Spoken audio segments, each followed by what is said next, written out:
All right, so today I've got with me Unique Larry. He's one of my good buddies who's made a massive transformation in his health, his body composition, his weight. And today we're going to go into some of the foundational steps that he took at the time that he started to make those changes. So if you or someone you know has been needing to make a lifestyle change and been told that they needed to do something, let's say like lose weight, lower their blood pressure, take care of their blood sugar, needed to get in shape, this is a video you want to share with them because we have with us an amazing person who has gone through this process and wants to share and help people because he's seen his life change so much and has known so many people who have asked him how.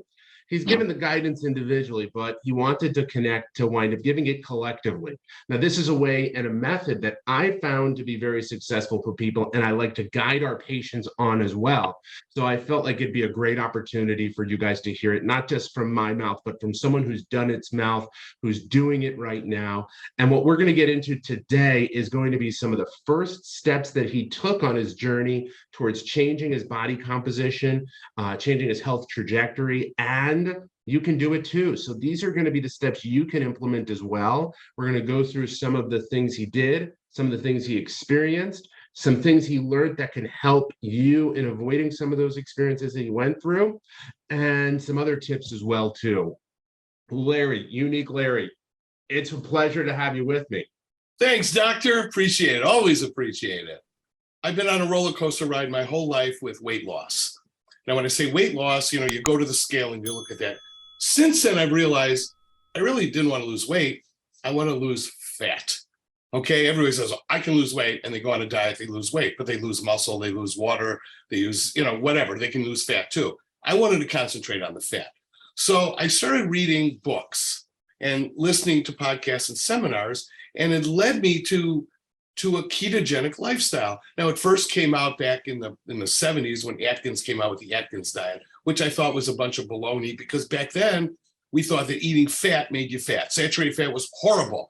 You had to follow the food groups of the government that told you to do a lot of carbohydrates and limit that and use less fat, use margarine, use fat-free cookies. So I did all that. Felt horrible. So that was kind of the beginning back years ago. And since then, science has changed.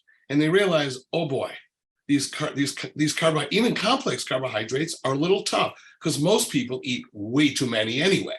That's our problem, is we eat too many of the wrong things. So as I started reading more books and about ketogenic lifestyle, I said, this sounds like something I can do. Even though I had given up red meat for 34 years, I decided that the other way wasn't working. So I decided, let's give this a try. Now, when you were reading through this, what did you read? What did ketogenic lifestyle mean when you were reading through it? What were the guidances that they were giving you? What were the things that they were saying that you needed to achieve? And what did you read that they said would happen when you did that? Okay. One of the best books I tell people to get is by Dr. Joel Hyman. It's called Eat Fat, Get Thin. And it talks about the science of it. And I believe he was a vegetarian at one time and realized this was not the right way. And he changed and he's gotten healthier as a result of eating more meat and things of that nature and staying away from the carbs.